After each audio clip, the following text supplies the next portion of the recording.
Hello everybody, thank you very much for joining me today for another Twilight Zone video in my Twilight Zone review series, where I rank every episode of the original Twilight Zone from my least favorite to my favorite.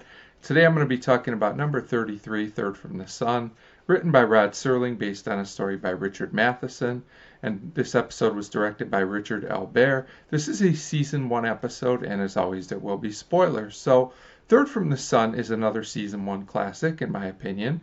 This is an episode where I don't think one thing stands out, but everything just works very, very well together.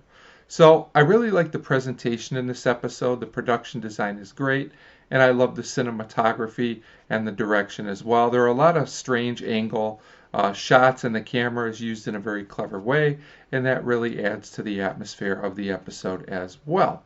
The acting by the whole cast is solid, with Fritz Weaver, Joe Moroz, Edward Andrews, and Denise Alexander giving strong performances.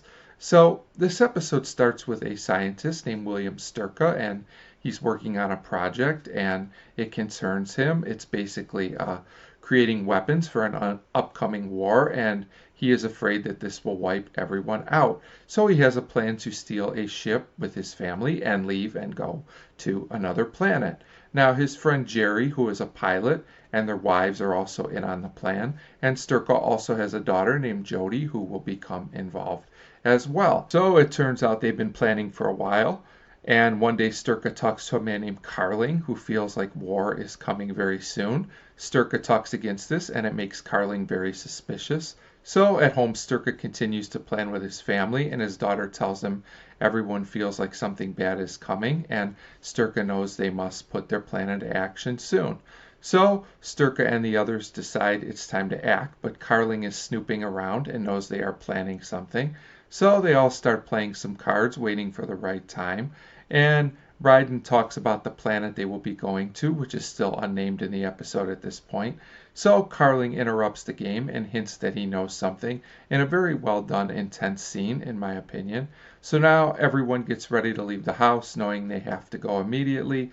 But when they get to the place where the spaceship is, Carling is there with a gun and threatening them. He also tells the women to exit the car that they came in, but Jody cleverly opens the door at the right time, knocking the gun out of Carling's hand, allowing the men to knock him out. And I have to say, well done, Jody.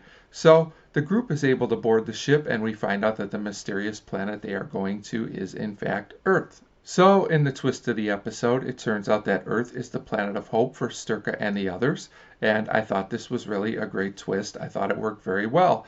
Overall, I just find this episode to be fast-paced, suspenseful, and intense. I really like the overall mood of the episode and just find the whole thing to be very well done. I was really invested in the two families and thought that Carling was a good villain-type character as well.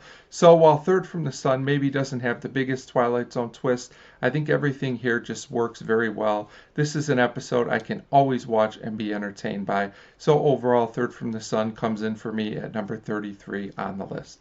Also, just a heads up, I am taking the weekend off for the Christmas holiday, so there will be no videos this weekend, but I will be back on Monday with a new video, and I will continue the countdown then. As always, thank you very much for your support, and thank you very much for watching.